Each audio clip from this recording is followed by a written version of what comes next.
At first glance, I assumed the Instagram post belonged to a stranger. I squinted at my phone to see if the face of a distant cousin or an old high school friend of a friend would come into focus. But then it hit me with a jarring thwack, like colliding with someone on the street. Michelle had gotten engaged. The caption read, "So #blessed to finally marry my best friend." And the post featured 4 photos. One of her boyfriend, fiancé, Jake, down on one knee in a proposal reenactment. One of the ring, a sizable brilliant cut surrounded by a sparkling halo of smaller diamonds. And 2 of Michelle and Jake smiling broadly in identical poses with different sets of family members. Michelle. My Michelle. My childhood best friend was getting married. In the 29 minutes since it had been posted, the photo had amassed 243 likes. She had more likes than I had unanswered emails, which was an honest accomplishment. I stared, stunned, for another minute. And then I double-tapped a courtesy like to bring the total to 244. This is supposed to be your best friend, I reminded myself. Who cares if she has a cliché engagement post? The voice in my head shot back. If she were really still your best friend, would you have had to find out via Instagram? I must have sighed audibly as I debated this, because my coworker Alan poked his head over my cubicle wall to investigate. If you blew off that meeting because you were out here Instagram stalking the hot new intern, I swear, he mock scolded, crouching behind my desk chair to peek over my shoulder and take a closer look at my screen. Then, "Oh my God, Jules." "Yeah," I said, as we both stared transfixed. "Looks like Michelle's engaged?" My voice shot up, making it a question.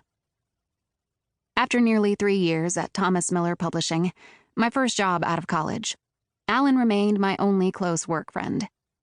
Sharing a cubicle wall had quickly turned into sharing a daily 3 p.m. coffee break, and our constant proximity had fostered a work-spouse intimacy between us.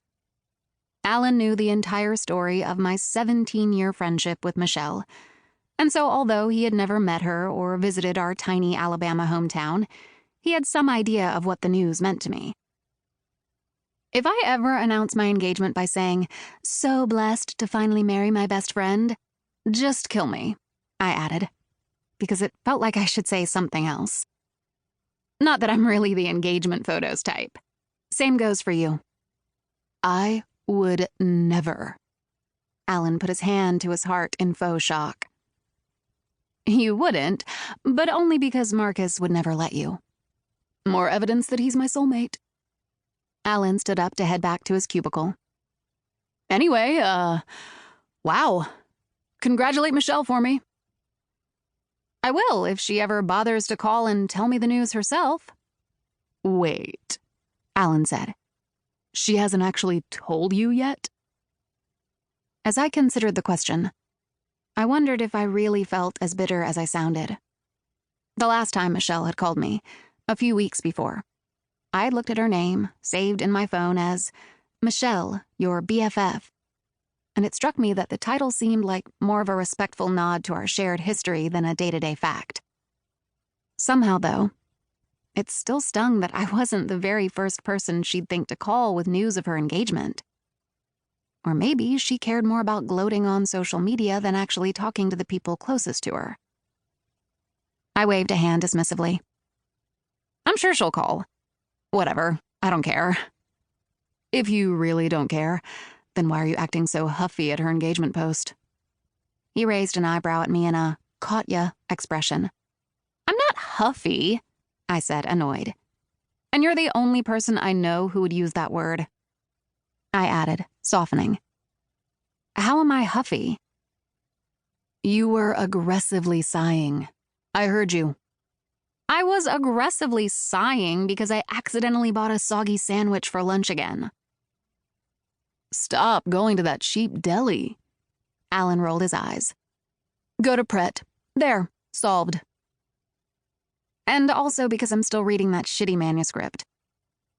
He pushed up his horn-rimmed glasses, the Warby Parker frames that every guy in the office under 35 seemed to be wearing, moving them higher on his nose.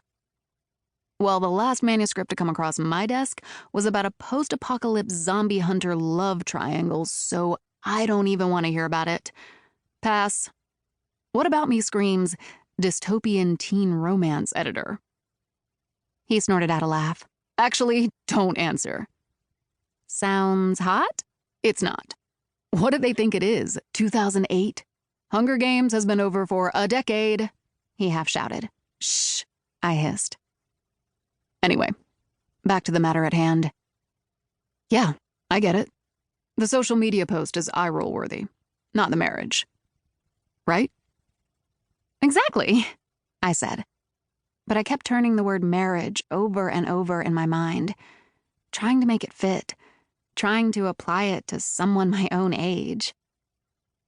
I smoothed my hair behind my ears and held my hands there, cradling my head as if the very idea of what it might mean to be someone's wife exhausted me.